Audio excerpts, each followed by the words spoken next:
This episode of Design Truth is sponsored by Solid Solutions, the #1 reseller, training and support provider for Solidworks. Welcome, Tony, to the Design Truth podcast. We'll be looking forward to inviting you for quite a few weeks and months now, and really pleased to have you on. It's obviously an interesting subject and something that touches, I think, all designers in industry. The topic of design education, and to have you on is a big scalp for us as Design Truth, to have someone who's got a unique perspective of design education. I know it's a big, curious subject, and we're really pleased having a bit of a chat over the next hour or so, and take it from there. We've got some questions from people via social media, and Brad and I have got some intrigues as well. I'm sure you've got some things you'd like to tell us and tell the rest of the world out there. And so we're really pleased to have you on. So thanks for coming, Tony. Thanks a lot. Thanks for the invite. I really appreciate it. It's it's a topic I could talk about all day. So I'll try and keep it succinct. Yeah. Also, the last time we caught up, it was one of those moments where it was like, shit, we're an hour in. We've actually got a day job to do it. It was one of them. So if you see the recording, it says 3 hours on it, then we apologise in advance. But to people that don't know who you are, Tony, if you could just introduce yourself to the masses, I guess. Of course, Tony Ryan, Chief Exec of the Design and Technology Association. Probably help if I gave you a little bit of an outline of what the association is, what it does. We've been around since 1989.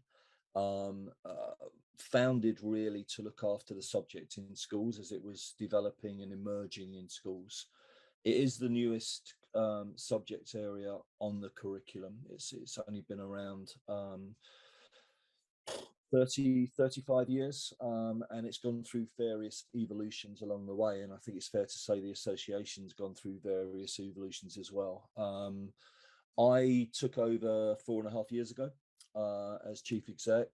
Before that, I was in secondary education all my life, really. I've 33 years and 18 years in senior leadership and 12 years as a head of 2 large London comprehensives. So yeah, it's been quite a weird journey. I've sort of come full circle from teaching the subject, learning to teach it right the way through, moving away from it into senior leadership, and then come back to it 30 odd years later. So yeah, full circle. Nice. What got you into it in the first place? Well, into teaching. Yeah. Long story. I'll keep it short. I hated school, which is really weird for a head teacher to say, isn't it? But it just never connected with me. I was bright enough, but I was made to feel quite stupid at school. I remember a careers interview when I was in what is year 10 now, and they said to me, "What do you want to do?" And my mouth said car mechanic. My head hadn't engaged with that at all. I said, "What do I need?" They said maths, English, and one other. So I got maths, English, and one other. I'm fairly convinced if she'd have said 8, I'd have got 8. But she said 3, so I got 3. And I became a car mechanic, and I loved it because with a car in front of me and an engine in front of me, everything that didn't make sense at school made sense. It was context there. It was like, oh, that's why I need that physics. That's why that maths is important. So the whole lot came together, and I just consumed qualifications. I just ate them up and couldn't do enough really to learn. I took a whole year where I took a day a week holiday, so as I could go on day release and do a HNC, because I just wanted to learn. And then I looked around the workshop, and it's the age of 22, I guess it was.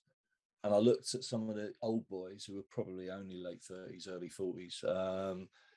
And I just thought, I can't do this for all my life. So I needed to get a degree, and teaching was an easy way in. But the idea was jump in, get a degree, jump out again. I jumped in. I loved it. And I thought, I'm not going to jump out. I just love this. I remember the first class that I ever taught, and it was in a school in Greenwich, quite a tricky school at the time. And I was supposed to have somebody sit at the back of the room and watch me teach this lesson. And after 5 minutes, he got up and left. And it was the longest 55 minutes of my life. but I survived, and one of the kids thanked me on the way out the door, and I just thought, oh yeah, okay, I'm in now. This is it. I'm done. So yeah, I've loved education. It's been fantastic. Loved every minute of it, and trying to save the subject now because the subject's under threat, which I guess we're going to talk about in a minute. Yeah, so I think that'd be something to um, I think jump into. I think we were really pleased to be part of a roundtable session last week, and another one coming up in a couple of is in next Thursday. And yeah, you've got some quite stark statistics, and I think that'd be good to start with. I mean, in any kind of design situation, we want to know what the problem is, so we can understand how we want to help solve it. And yeah, yeah, please run us through some of maybe the headlines that I think people out there maybe aren't aware of. Okay, we did this research work. I mean, honestly, the research has told us very little that we didn't know or couldn't allude to already. But what it's done is it's put it in one document, and it's you can't argue with it really. It's there on paper. So I'll run through some of the data and just sort of it'll give you an idea of just how urgent this is. GCSE entry numbers from 2009, we had to pick a point somewhere. And at 2009, we had 280,000 students doing GCSE in design technology. And that's dropped by 136,000, so or 51.5%. So we've had a half of the students we used to have. It's actually worse than that. If you go back further than that, we were the first country in the world to make design and technology compulsory back in the day. So at its peak, it was 440,000 students across the UK doing design and technology, and we were world leaders, which just breaks my heart that we had something special, and we've just let it slip through our hands.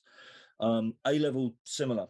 We've gone from 22,160 down to 10,430. So, that's a 53% reduction.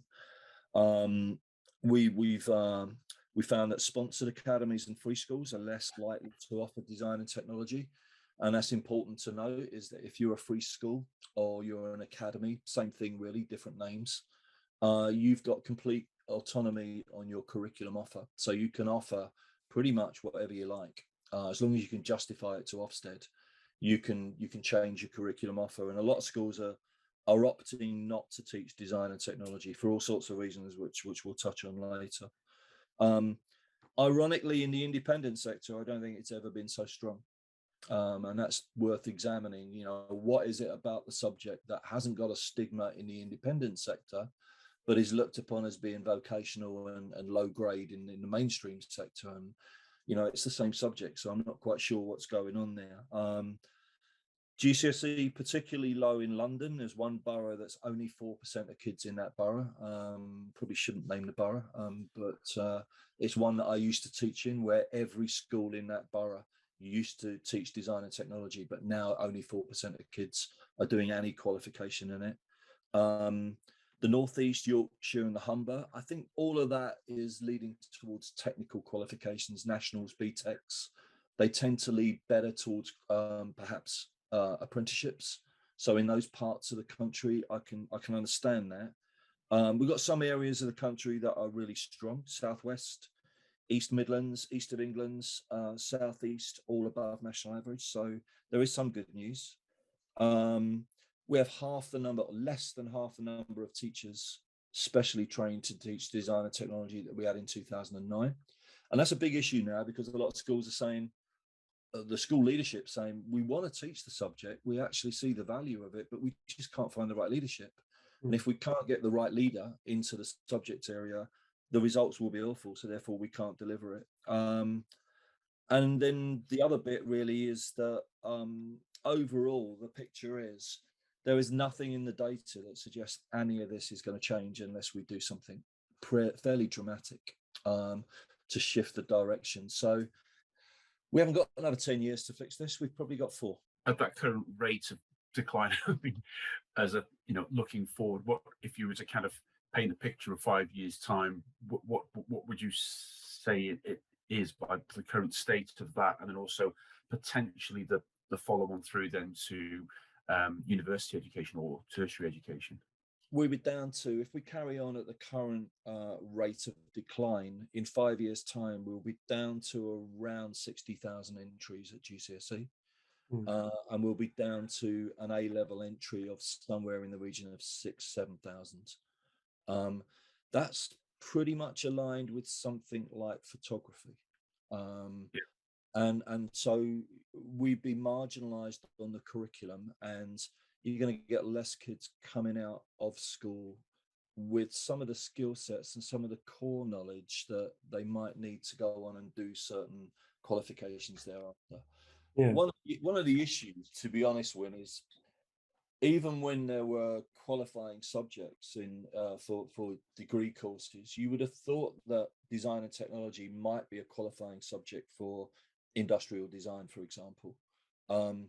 It's never been a qualifying subject for any degree course.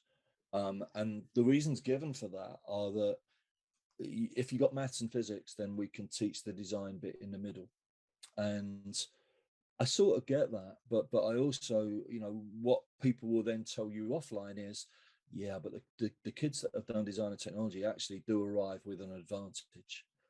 So we're sort of shooting ourselves in the foot a little bit there, but through not valuing it enough to put it high enough up the scale that kids will want to do it, and it be seen as whatever academic is, you know, this label academic that we put on it in the UK, we're seen as not being academic enough.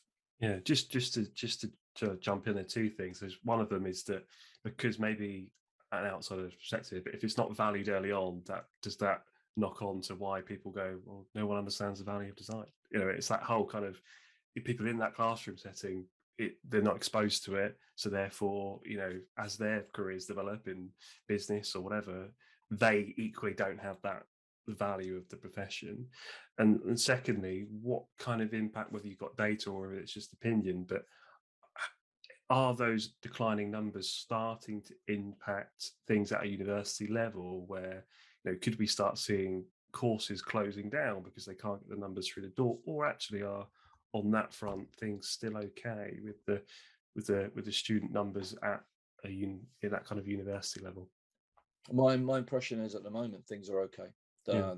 They're getting the numbers through, but the decline, if it continues, I think it will impact. I think part of the issue is, and like I've got to be really honest with this, it's a really difficult admission, is that a lot of people don't really know what design and technology is. They don't really know, you know, you go back to it in your head to when you were at school, and it was a very different creature when I was at school or when you guys were. It would have been very craft based. It would have been very, very process based. Whereas now it is very much a thinking subject, a problem solving subject, and a design subject. It's hard. And it's changed, and we haven't advertised that enough. So people, when they think design and technology, it was really well described to me by a parent a while ago that said, you know, I went into a workshop a while ago sort of to see my son's work. And the minute I walked in, there was a smell that I recognized from when I was 13, 14, which is like sawdust and filings all mixed in the air. And he said, and then I saw 3D printers and laser cutters and CAD and all these things going on. And he said, what you need is a smell for the 21st century. And I just, I love that, because, yeah, that is what we need. We need a different smell. Any suggestions? Yeah. Put them in the comments. It's a lovely metaphor, though. It's a lovely metaphor. I think when you're saying that, it's obviously, you know, when did I went to university between 99 and 2002. You know, I think, yeah, CAD and CAM was kind of coming into the curriculum a lot more then. And obviously I'm 20 years, maybe longer than that. No, I'm 20 years out of that experience. And so when you say it's translated more to a thinking subject, obviously a lot of designers listening to this, the industrial designers, would cringe at the word design thinking. And from a point of view of that, has that and technology kind of, are they separated to a certain extent, or? No, it's integral, which is why it's really hard to teach if you've not been trained to do it. You know, if you've gone from where we were, which is, I think the best way to do it is to give you an example. You know, if I went back 6 years and I had a GCSE class in front of me, and wood was my thing because I'd come from a woodwork background, maybe as a teacher. I could fix it. So every kid in class in front of me designed something made out of wood. So I might say, okay, we're going to make something out of wood that's going to be multi-purpose piece of furniture, which is going to go in the home. You need to pick a user for it, which could be mum, dad, brother, sister, whatever. It's got to have more than one purpose. Away you go, design and make it. And at the end of the year, we'd have a beautiful showcase of loads of different bits of pretty well-made furniture quite often. But what are we doing there? We're creating furniture makers. We don't need furniture makers. So the way the subject's changed is that you now get given a context, and that context can be really, really simple. And if I give you two from the last couple of years, one would be an aging population. So that's the context you're given by the example. Now, as a student, that's all you're given. And you've got to think, right, how do I make sense of that? All right, an aging population, let's do some research. Let's find out, okay, we have got a population that is getting older. So I've got to find a problem in that area. And I've not only got to find a problem, I've got to find a user. I've then got to get inside that user's head and work out where they're at. So there's empathy that is needed there for that, which is really difficult to ask of a 15-year-old, really. Because, at the age of 15, the world revolves around you. And all of a sudden, you've got to put yourself in someone else's space. And then you've got to design a prototype. It hasn't got to be an end product. So it might not be the shiny piece at the end, but you might do 5 or 6 prototypes towards creating a solution. Another example of a context that was given a while ago by one of the boards was just one word: sustainability. So that's it. That's the word you got. Go find a problem, find a context, find a user, design something, prototype it, bring it forward. And you've got to learn about all the materials, all the processes, all the machinery, so as you can actually create a solution that is fit for purpose. So it's become, when I say a thinking subject, you've got to piece a lot of peripheral bits together in order to put a solution in place. And I genuinely feel we're one of the few subjects on the curriculum where failing's all right. We have an education system that is fail-proof at the moment. Everyone has got to pass. Everyone has got to get here. But actually, our subject, the kids walk in there and we say, we actually want you to fail, because in failing, you're going to learn how to do it better. Now, is that something that the people writing the courses, people like yourself, are saying that, but realistically, are the students happy with that kind of a subject where you are failing, and ultimately probably their parents, people are that guiding them and kind of going, if you're not from a design background, then it could easily kind of get misconstrued as a craft-based subject, and you haven't done, when I was at school, if you didn't do a weld correctly or didn't do a dovetail joint properly or something, then you'd get marked down. And I'm interested in that, where it's do the students kind of get that, as a message. And there you come back into the quality of teaching in the first place. If the teaching is good, then the kids do get that. They absolutely understand that written into the process that you're going to use, you're going to fail. You can't innovate without failure. So you are going to fail. So the teachers that are teaching well and are teaching the whole picture will say to the kids, look, I'm going to let you go sometimes, and I'm going to let you find out things the hard way, because that's the only way really that you learn properly. Will the parents get that? There's an awful lot of work to do to inform parents about the changes in the subject, because a lot of parents still see it as what it was. So there's a lot of transitional work there, but we're still a new subject. This is the thing. We've only been on the curriculum a short period of time, so we haven't got the history and the background of a geography or even a business studies. That's been there. One of the subjects is probably going to change and will always change, right? I mean, industrial designs come from mechanical design, industrial design, product design, and now it's very much, it's kind of translating to a digital field. And soon we'll all have Meta VR headsets on. It's all those things. It's going to always change. And I think the interesting for me is when you talk about this kind of context, and that, when we say the real world, and that kind of scary place outside, and that's how it operates, right? I mean, just chats I've had the last couple of weeks have been with an IVF company, menopause company, ocean plastics, a cancer company, or cancer-based, not cancer company, but a company that helps cancer patients. And those are the problems, right? And then you, like I said, you're doing those things, and that's what happens in the real world. You come with a problem-based and a user focus is, in that sense of one thing I've noticed when I did a spell of lecturing in Australia for 6-7 years, and one of the things I found interesting was that I think you can do those user and finder context situations, and I think with a bit more maturity, it becomes a bit easier.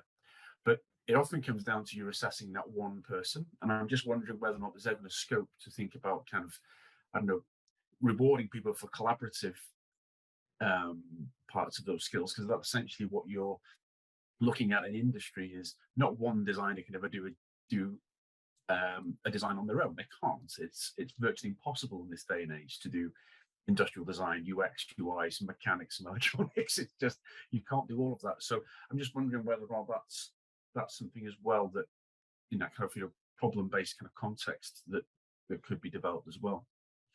Technically, you can. I mean, technically, as part of your GCSE work, it doesn't have to be a project on your own. You can work with others on it. Practically, tends not to happen, because the teachers will say, do you know what, it's much easier if you just pick one yourself, and it makes it easier to single it out, and I absolutely get that. But the thing comes into, we've got a minimum of 5 years to prepare kids for GCSE. You get them in year 7 and then they come up to year 11. You've actually got longer in some cases, because the kids will get a good experience at primary school and will work through. So, and that's happening more and more now. But you've got a minimum of 5 years. And what we can't afford to do is mess around in year 7, 8, and 9. And I say mess around, I mean, that's a very disparaging term. But I see this in some schools where it's like, we're going to make this. I want a project that is going to make this. And it's all about the end product. We're going to make a clock. I keep using it as an example. I've got one here. Hang on one sec. This baby came home with my daughter in year 7. Yeah. Now, it's plywood pieced together. I mean, I'm going to keep it forever because I'm her dad, and you do the dad bit where you look at it and you go, oh, that's lovely, that's fantastic. And then the D&T teacher bit kicks in and you think, right, she spent forever cutting this out with a coping saw, sanding it down, gluing it together. What has she actually learned through doing this? What has she picked up? She might have learned how to use a coping saw. She could have learned that in 5 minutes on cutting one bit. This took 7 weeks. And there's the problem, is that we can't afford to lose time like that. We've got to teach kids quickly the skills that they need in order to allow them to design at higher levels much quicker. I mean, that follows in quite nicely into we've had some questions, and I've had one. I don't think he'll mind me mentioning his name. Tom Burke, who's from North Wales, someone that I know well, and he asked a question: how do we deal with the balance of teaching technical ability and design foundations? Technology moves quickly, software changes all the time, but the principles of design are pretty solid. Teaching one often means the neglect of another. Like, yeah, what would your response to that be? Curriculum design is critical with this. You have got to. I mean, I think the real art of putting a curriculum together that allows you to pick up kids in year 7 that are going to have very little in the way of knowledge, skills, and character sets. And you're building character sets in the subject as well. And I don't think enough time's given to that, but I'll come back to that in a minute. So there's a whole body of knowledge that you need to know. CAD will be part of that. Materials will be part of that. Processes, tool use, machine use, all of that comes in. But at the same time, you want to produce context that allow the kids to really design, really create, and really come up with something that's different. And when you look, if I go back to the clock just doesn't do it. There's not enough there for the kids to get hold of in order to really use their curiosity to create something that is is unknown to them, that they're exploring something new. I don't think it's one or the other. I do get it's difficult. I don't want to make it sound easy, because it's not. But I don't think it's one or the other. I think if your curriculum design is good, then you're going to build year on year to a point where in year 10 or year 11, as a teacher, you can pretty much stand back and say, there's the problem. I'm now facilitating you. I'm not teaching you. Away you go. And definitely at A level, you want the students to be bringing a problem to you, and you really do want to be facilitating 50% of the time at least. Without turning Design Truth into a political broadcast, which I would never do, what's the kind of, because a lot of this stuff is linked with government, right? So, they're the ones that can create kind of change here in a lot of kind of context. But what's their appetite towards D&T as a subject? And thinking that there's an election going to be coming up, I'm sure, in the not so distant future, and I'd imagine there's some kind of correlation there between who's been in power and maybe the state of play since that 2009 that you mentioned. There's very little appetite, Brad, is the answer. That it is seen as, one minister that I spoke to a few years ago called it a hobby subject. And that pretty much puts it in its box. It's the sort of thing that you could do in a club after school was their view. And it shouldn't be on the mainstream curriculum was their view as well. If same person said, you want to be an engineer, you do maths and physics, and the design stuff you pick up as you go along, or you're born with it, one or the other. It's one of those things that either drops on you from on high, or you're born with it, you can't teach it. It's nonsense. It's absolute nonsense. We know it's nonsense. The design industry is worth nearly £100 billion to the economy, and yet we take it for granted. We've always been good at it. That 100 billion is without government support, pretty much. So if the government supported it, you could probably double that. You could probably, with the right vision, you could probably double that. But the vision isn't there, and at the moment, there is some talk of skills, which there hasn't been for a long time, but all of the talk is post 16. So you go through a knowledge crammed curriculum up to the age of 16, then you go for your summer holidays at 16, and you come back a vocational beast that wants to learn in a completely different way. The world doesn't work like that. You've got to bring it further down the school, and you've got to show students. And we have a unique problem in the UK, which everyone will know, is that if I'm in France, if I'm in Germany, if I'm in Sweden, then actually an engineer is an academic.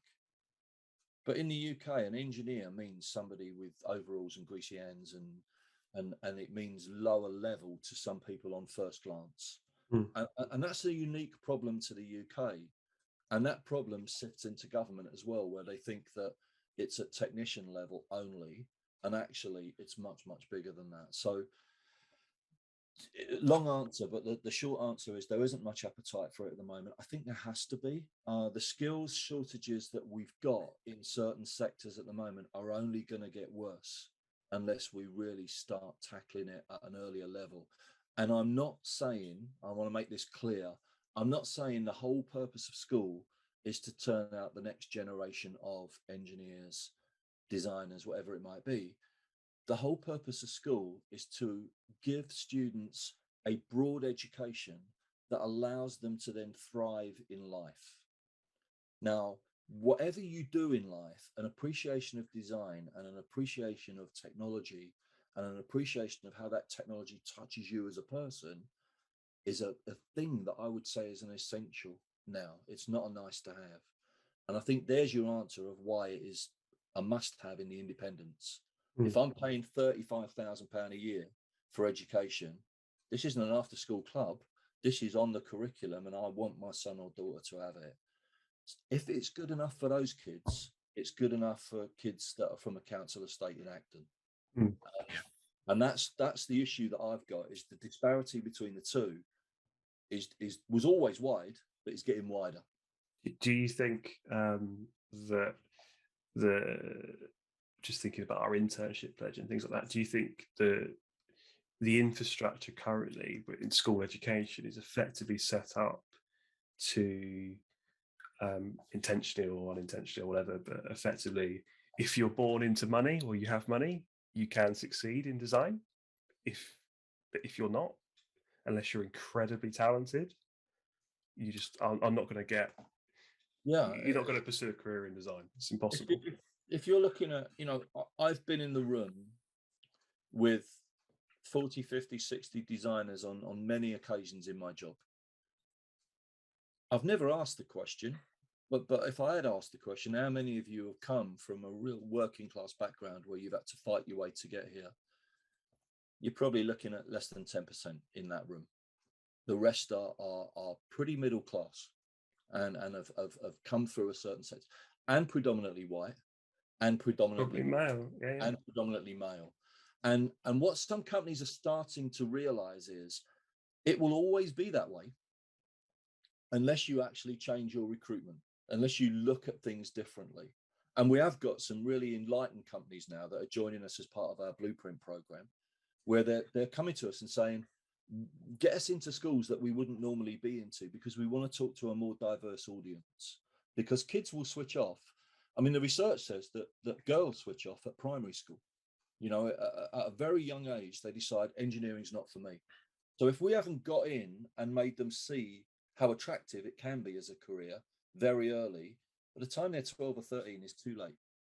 So yeah, we how many architects do you know that have come from a working class background? That's the way I would answer that one. When we think about, there was a BEDA survey, when was it, Brad? 2015, I think, British Industrial Design Association. I think there was at the time about 90 courses for delivering industrial design, product design, bachelors, and I think from the industry, I've got the statistic somewhere here. Well prepared, you can tell. It was about 50%, wasn't it, Brad, that basically preferred to have students from 3 universities. So there's an element of a filtration here of when you kind of think of kids. I always say that everyone's, enjoyed that process of drawing when you were a kid and building Lego, and you've got this unbelievable amount of people, and all we're doing through school is filtering, and it's also becoming now less accessible. So you could have a situation where, like you say, it could be a lot of independent schools that are breeding kids, or breeding kids that are developing students for top universities, and maybe only those top universities be therefore going into industry. So it just becomes like, surely you want the opposite of this funnel, right? You don't want to make this more and more niche in that situation. Yeah, this is actually the first episode of the podcast we've done since we've launched the pledge, actually, if you think about it. And just, I'll be quick on it, but like, I can't remember the last time I went into a design studio and they were like, Brad, I want to increase the level of diversity in this team. That's like the number one goal here. You just fundamentally can't do that unless there is an infrastructure in place from education, whether that be primary school or whatever, through that kind of period up to university, where if you're putting things in place like internships at £400 a month, how can someone physically like survive on that unless they're born into money? It's impossible. And so just what I would say is also, I'm actually going to mainly aim this at students. So we do get the odd student probably listens to this. You cannot accept internships at that level if you're equally as passionate about increasing the level of diversity in our field. You have to understand your own worth, and you cannot accept internships at that. You just fundamentally cannot. So as much as we aim this at, directors, business founders, whatever, effectively kind of cheap, kind of exploited labor, it's also important that students really of understanding your own worth. And if we are going to change the notion that design is effectively just full of middle class white guys with double-barreled names that like skiing in the winter, we're only going to do that by everyone pulling together.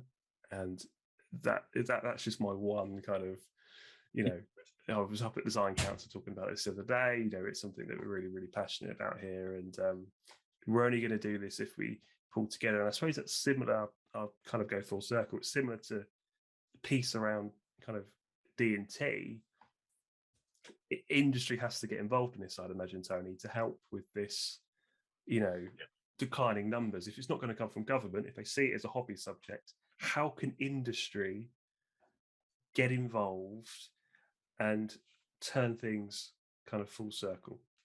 We've got a number of partners that we're working closely with at the moment. Who have, the initiative's called Blueprint 1000. I mean, it's pretty corny, but we want to connect up 1,000 schools and businesses over the course of the next 5 years. That's the plan. And why do we need to do that? Well, there's a whole stack of reasons. Let me run through a few of them. From the school's perspective, you always learn better if there's context. If there is context to what you're doing in school, it doesn't matter whether you're a boy, a girl, it doesn't matter whether you're 14 or you're 11. It's easier to learn if there's context. Why am I learning this maths? Because there's an exam at the end of the year, and you'll need this. That never flicked my switch when I was 14, and it doesn't flick many kids' switches. It's got to be, you're learning this maths because there's this job out there that needs it, and there's that job out there that needs it. Now, I know this works. We used to use, in my school, we used to use the local industrial estate, which was like the biggest in Europe, business estate, I should say, not industrial. And we used to take the kids out there, and we used to put them out of their comfort zone completely. And then they would come back and they would say, I've seen this job. And it was Brompton Bikes was one that springs to mind. And there was design jobs available and technician jobs available at Brompton. But the kids came back knowing that they couldn't do that without GCSE maths. I then had boys chasing me down the corridor saying, what have I got to do to get a C? What have I got to do? At the moment, I'm predicted a D. I need a C. Help. Now, when you've got kids chasing you down a corridor, and like these weren't SWATs either, believe me, they were not SWATs. They're chasing me down a corridor, trying to better their grades because they've seen the goal. They've seen what they want to go to. That's what we've got to do. So our Blueprint members at the moment are joining us for a few reasons. The first reason is diversity. And like, what you just said there, Brad, that luckily there are some companies out there that are joining us and are saying, do you know what? We've had a look around. We're based in a part of London that is incredibly diverse. But when we look around the workforce that we've got in the room here, it doesn't reflect what's outside the door. And it isn't gonna unless we do something different. It's not going to change overnight, is it? This is a long-term kind of... This will take 3 to 4 years minimum in order to change it. But if we get into the right schools and we show them how exciting the work can be, then you're going to get some people that will want to come in and will want to do some work placements and will want to learn a little bit more and may well apply for some of those roles that come from more diverse backgrounds. So that's a long burn, but you're right, it's not a 1-year program. We've also got the other reasons that they join is talent acquisition, where you used to just stick your job advert out and you'd have 100 applicants and then you'd shift down to the best one. You stick your job advert out now and you get 100 applicants, but none of them are right for the job. So you spend all that time shuffling through. Much better if you can find 10 kids early on and you can nurture them through, and maybe 3 of those will actually come and work for you later on. So again, long burn. It's not a quick solution. And then beautifully and surprisingly, there are a few companies that have joined us that have just said, you know what, we're doing well, and we like what we do here. We're really proud of what we do here, and we just want to share it. We want to get out there and we want to share it with a younger audience. So we got some that really don't want very much other than to show what they're doing to other people. And we're hoping, this has just started, it's only 18 months old, but we're hoping in the next 4 or 5 years, we'll be able to build those numbers up and we'll be able to have impact in almost every city in the UK. From a design perspective, it's predominantly London at the moment for obvious reasons. From an engineering perspective, we're picking people up all over the country. Yeah, I wonder if there's something we could do. Blueprint 1000, isn't it? Yeah, there's a website. It's blueprint1000.org.uk, and if you want to have a look at that, everything that you need to know is pretty much on that website. Do you know if actually I put something up on Instagram the other day when you were coming on, and I just put a question out, which was like, do you ever go into your local school? When was the last time you went into your local school? When I don't know if you was. I remember we spoke off camera and you were talking about a time that you went to a school, and one of your designers was like a student that was there in the class. You came in. Yeah. Do- At my design reality, I'd always had an interest in education. One of my 6 options for university was to be a D&T teacher, but decided to go into industry, and then thought I could always top it up with a PGC if I wanted to. That was mindset at the time. But yeah, so at design reality, I kind of had an interest that we need to do something with schools. I still got that burning interest. How can we help connect with local schools? And we did a little, I think it was like a 8-module selection for different D&T teachers. And I would go every Friday afternoon, or one afternoon every fortnight, to different schools, and they could pick, for example, 3D printing, or I do some concept sketching or some research skills, or I had about 8 kind of as classic little modules we could do, and it was great. And then I won't say the designer's name because he'd be really embarrassed. He's quite shy. But he's probably one of the best designers I'd ever worked with. And he remembers me going to his school. He was kind of in GCSE. And yeah, kind of 5 years later, he ended up at Design Reality. And yeah, he's a phenomenal designer. And that link there, and it's kind of, I think there's actually could be a couple of others that have also mentioned to me that they remember me coming into the school. So it has an effect. And when you think about the Design Truth website, the map that's on there, we've got really nice spread of design agencies, designers, manufacturers all over the country. There's something there, right? In my opinion, there's something that could happen. That I mean, you mentioned the round tables earlier on. I mean, one of the things that's come out from the round tables that we've done so far is if we were to build Blueprint from its current 28 members up to let's say 120, then almost every secondary school in the country would be within reach of a Blueprint partner. Now that can make an impact. That can do exactly what you've just described there now. And that's what we're looking to do. That's what we're seeking to do. We started this 18 months ago in lockdown. I want to get to a point where every school can reach out and get experience in from somebody, whether that is online. And we're doing some webinars at the moment with some of our Blueprint partners. And can I name the agency that we're working with? Is that you can do whatever you want. Echo joined us, and Echo basically they just want to give back. They just want to give back. They said we just want to do some stuff with schools, and we want to inspire kids to want to work in design. Now they did a 4-hour online teacher sort of it's like an internship for teachers online. It's the first one we tried like that. So we said to Echo, look, can you pick 5 or 6 members of these staff, wherever you feel is right, get them to give their journey to where they are now, get them to explain what they do and how they do it and what the main bits of their job are. And what we're trying to do is feed the teachers knowledge, because most of the teachers will have come from school, university, back to school. They've never been in an agency. They don't know what an agency works like. All of the teachers came out of that session and said, my teaching is going to change as a result of that. I'm now going to go back and I'm going to take what I've learned from that and I'm going to bring that back to the classroom. Plus, Echo said, we're getting a much, much better perspective of how schools work. And that's going to help us in our recruitment later on. So it works both ways. It works both.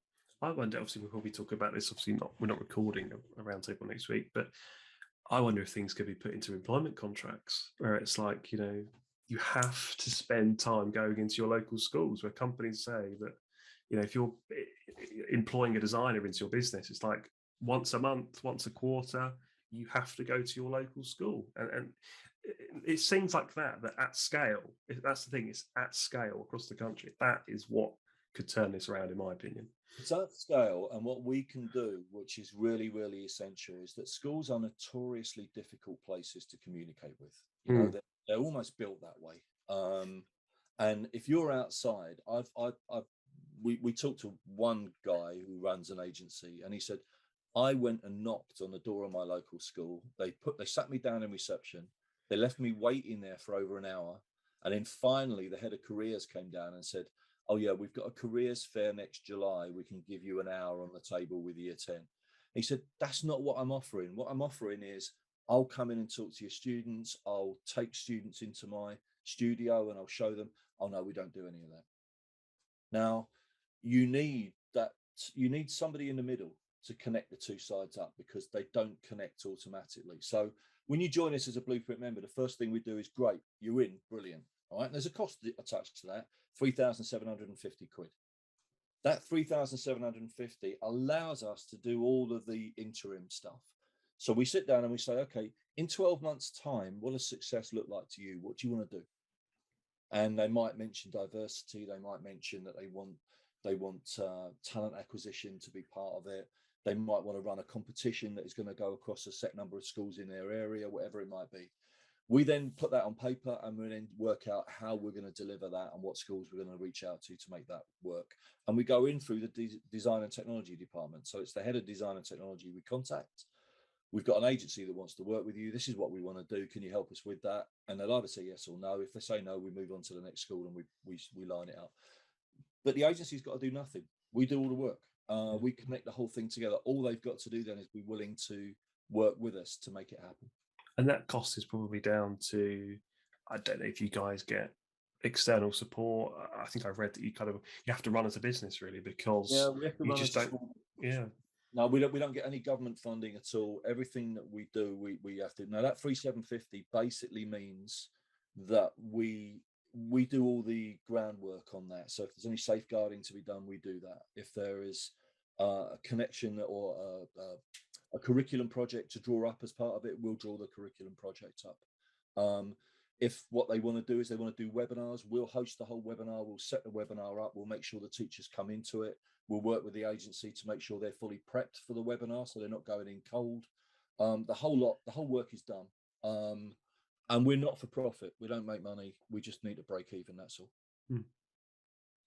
It's an interesting thing that I think I've spoken to Brad a long time about this, is that I think this Design Truth network of industrial designers, it's great, and we've all had, I guess, a whinge about everything that's wrong with the profession and trying to improve it.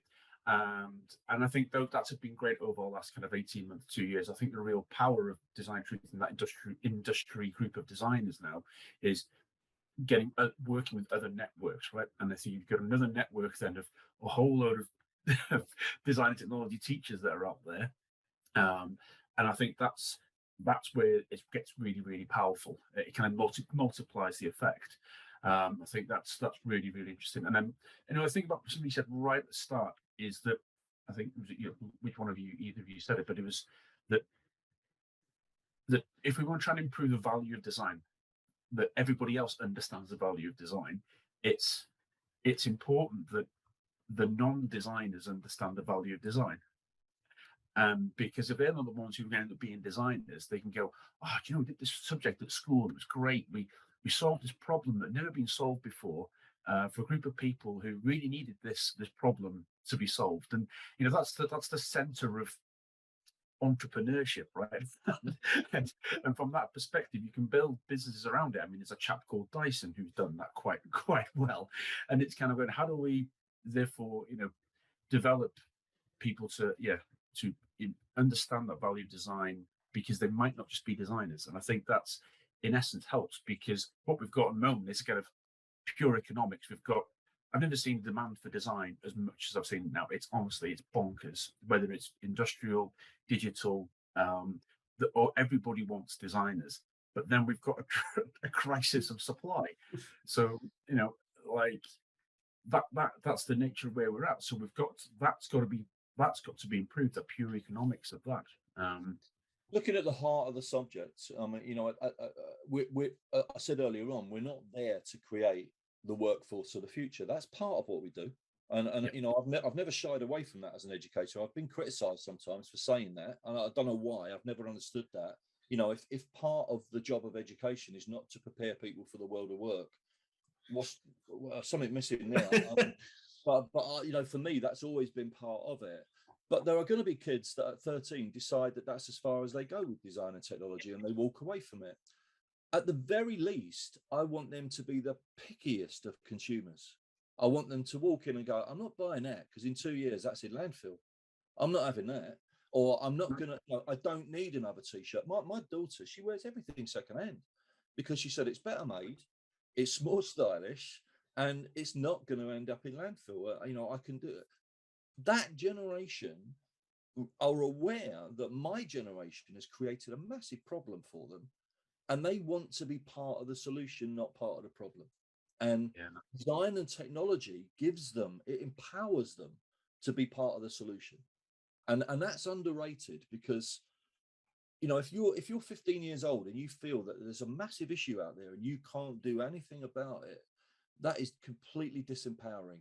And if we can give kids that power back through the subject, which I believe we do, then that's a positive part of the subject. So yeah, at 13, if we turn them out and they're the pickiest designers, we do this thing on the circular economy, which a lot of schools do now. And you just pick a pair of jeans and you just look, where were the jeans made? Where were they dyed? How were they dyed? Where's the offshoot from that dye gone? Has it gone into a local stream, or where's it gone? How have they been transported? How have they got over here? What's the carbon footprint? And once you've done all of that, kids never want to buy another pair of jeans in their life.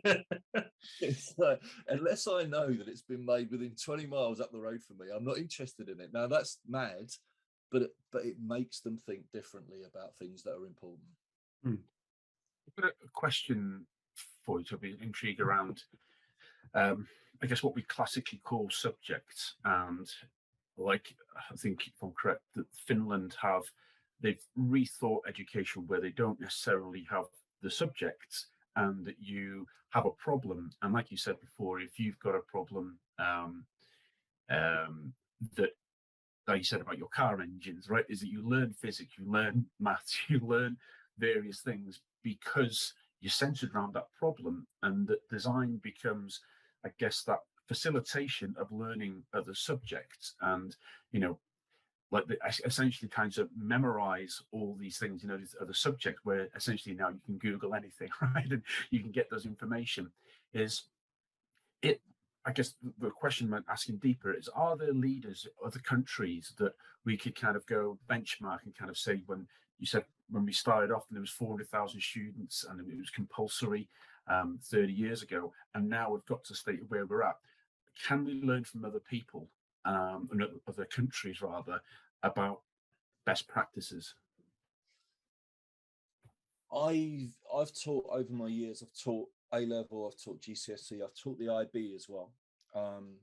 The IB is a much better offer from my perspective. That's the International Baccalaureate. Now, the IB is a qualification that you do at 18, you don't do at 16. I mean, there's one question straight away. Do we really need GCSEs, right? That's radical. But I don't think we do. I think, why are we putting kids through? Because what you do, when you put a layer like that in of examinations, you basically start at that layer and then you work down to what have I got to do to pass that exam. So as soon as you put that in at 16, whether you want to or not, you influence the curriculum that leads to it completely. And you take the freedom of that curriculum away. If we only examine kids at 18, which the IB does, then actually you create freedom in that curriculum where you can blend subjects together and you can do things differently. Doesn't mean that you lose content. It doesn't mean that you lose academic grounding. You don't. But the design and technology curriculum in the IB, for example, is far broader and opens itself to working with physics and working with maths and bringing stuff in a much easier, more linear, more fluid way than the A-level does. And so, yeah, there are examples out there. We need to look, and we also need to look at countries like China. I mean, I was over in China, trying to think how many years it was ago, about 7 years ago. And I was over there with a delegation of head teachers, and I was lucky enough to lead a delegation of head teachers over there. And we met government ministers, and the government ministers were pretty clear. They said, the way our education is at the moment, we are the manufacturing capital of the world. And that's all we will ever be if we don't change our education system. We want to put more creativity into our education system. Now, for them to say that, that's massive, because it was straight line learning, teacher at the front. It was like going back to 1920. But they wanted us over there to show them how we were doing it so as they could break their system apart. They're already starting to do that. They're already making now. If we don't wake up, we're going to fall behind pretty quick, and we will not. You know, a lot of the design work that's here will be done somewhere else. It will be done somewhere else, and it will be done cheaper, and it will be done probably more efficiently. We need to wake up, and like education is part of that. It's not the whole picture, but it's part of it. Yeah, on that one, I've definitely seen. I was talking to a client yesterday about it, that you find a lot less international kind of optimism of wanting to come to the UK as well. Particularly, you know, I don't get many applications from designers in Europe anymore wanting to come to London. You know, just off the political nature of the last couple of years. So equally, we're less reliant, dare I say, on people coming over, whether it be on a youth mobility visa, ancestral visa, or whether they're just EU citizens or whatnot. So there's also that point as well, where it is that the nature of the supply is also changing. You know, there's less appetite fundamentally in people outside of the UK wanting to work here in the industrial design space. And so that's the nature of that supply. With it going down, also, you can't rely on just someone, you know, coming over from Australia or something for 2-3 years. And that is something that actually, when you do look in a lot of design businesses in the UK, you actually look at the different members of staff in those companies, not many of them are actually educated in the UK. You know, there's quite a big portion of them have come from external parts of the globe, and that supply is also, you know, on the down as well. So that's why it's even more integral to get the UK education system as best as it possibly can be.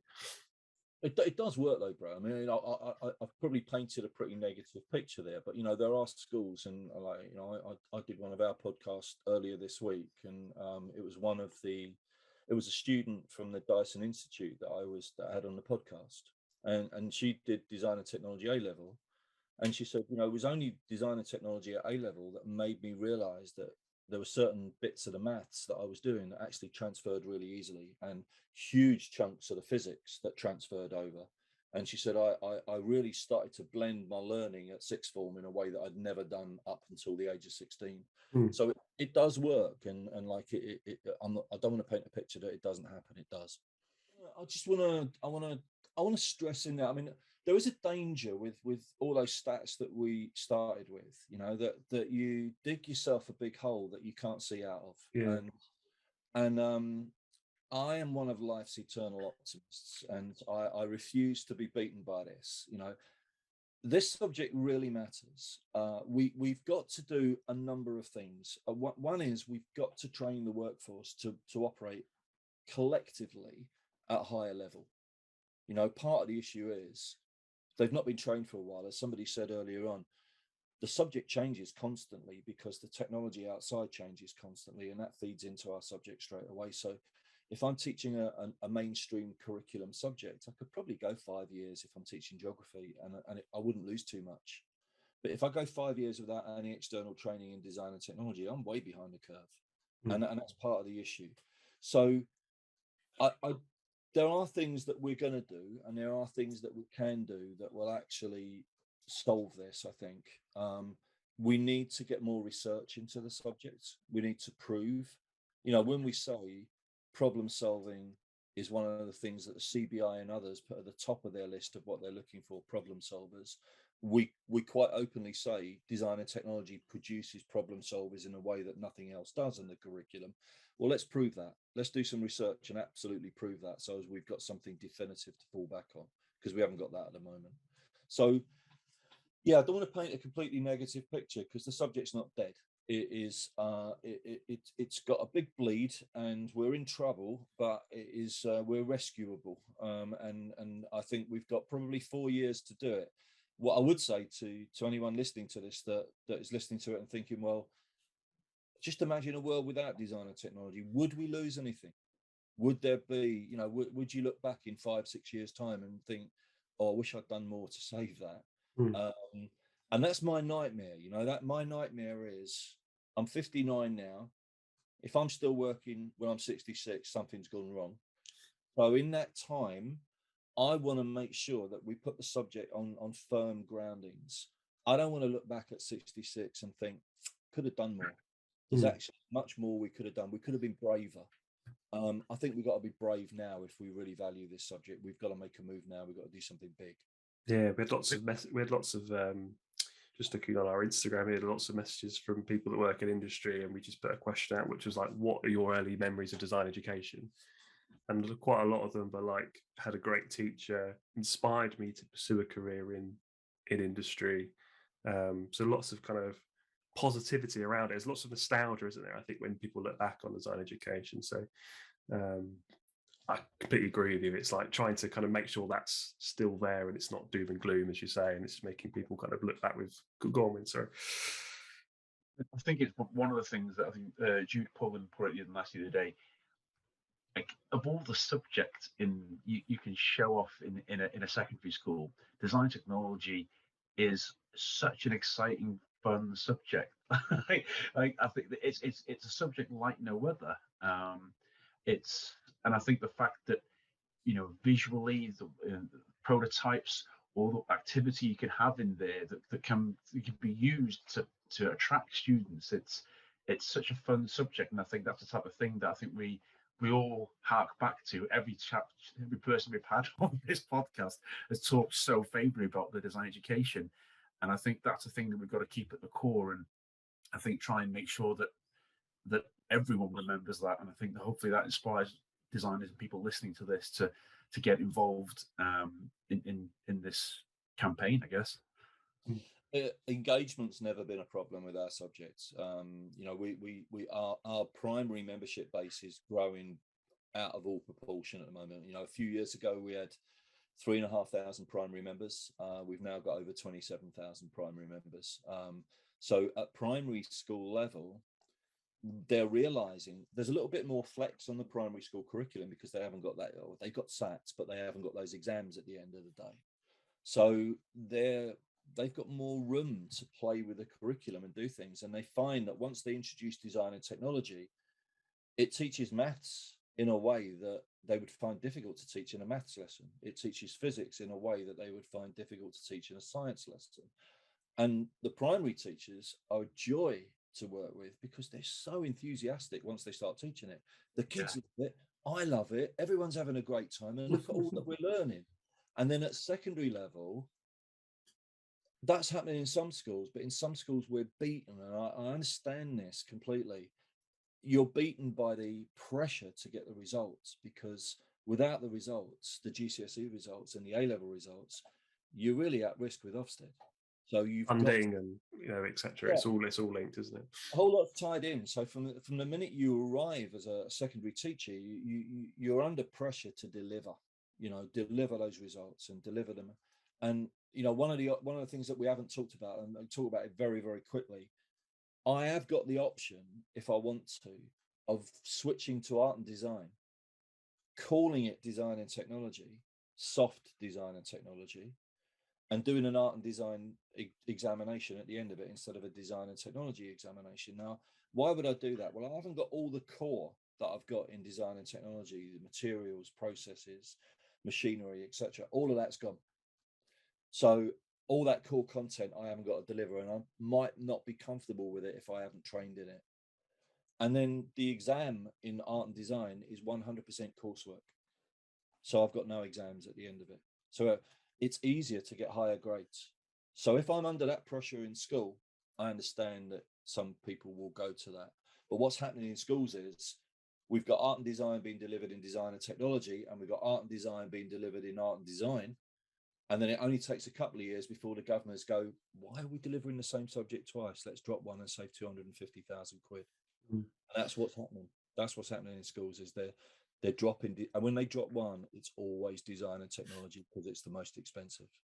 So yeah, there are issues out there. There are problems out there, but we're going to put solutions in place. We need industry to get behind this. We need people to back us. And we're going to fight our way out of this one because this subject's important. Yeah, just quickly, final question for Mick. How does someone in industry if you're ever thinking about it, the career change, how do they become a D&T teacher? And why should they become a D&T teacher? Right, let's tackle the how first of all. How's easy. It's a 1-year qualification. You can actually train in situ, so you can train in the job now, and you can do your PGCE whilst you're in school. Salaries are not bad actually. You know, you're gonna start with industrial experience probably on somewhere around 36, 37K, somewhere around that. And if you you'll go up the scale pretty quickly if you're good. So it's relatively easy to start. So you're either looking for a skit locally, so it's a school training program, so you can train on site, or you're looking for a university that will do PGCEs locally to you, that will pick up, that you can do it that way. And then why would you do it? Honestly, I just am so fortunate and so blessed to have been in the position that I was in. Teaching is the best job in the world. You know, I always describe it as you're like a stand-up comic that you walk into the room and you've got an audience of 25 in there who, if you stink with your performance, they will let you know. And you have got probably the first 3 minutes to win that audience over and to get them on your side. And it becomes easier as they know you because they trust you. But once they trust you and once they know you, there is nowhere you can't take that audience. There is no level of design that you can't teach them. And they will let you lead them down areas that frighten the bejesus out of them because they don't have the skill sets and the knowledge, but they'll let you take and explore things. And it's a joy. It's an absolute joy. And when you got students at the end that, you know, I've been on the train and had the Mr. Chips moment where someone's come over to me and said, I remember you did this at school and it's made such a difference to my life. Now, how many people can actually say, you know, they've had that feedback? It's the best thing. One anecdote very quickly. My mum had a major heart operation a few years ago, and like she was in intensive care, and the nurse kept clocking me. The intensive care nurse kept clocking me whilst I was trying to get into mum to see how she was. And she went, you taught me at school, you taught me design and technology. I got an A. And she said, and the only reason I'm here now is it interested me in technology. So I thought, I'm interested in technology, I'm interested in medicine, and now I'm an intensive care nurse. I will look after your mum. You know, I mean, that's a personal story, but that is why you should teach, because it's the best job. It gets negative press, but it is a wonderful, empathetic, rewarding job. Lovely. I think it's a great thing to end on as well. Unless you've got anything with that you wanted to. Yeah, I think it's such an interesting subject, and like I said, I think we could talk for hours and hours. And looking forward to meeting you in person next week, Tony. I've got plans, mate. I've got pages on pages of notes here from the last 2 sessions. So you're going to be busy on Thursday. So sleep well Wednesday.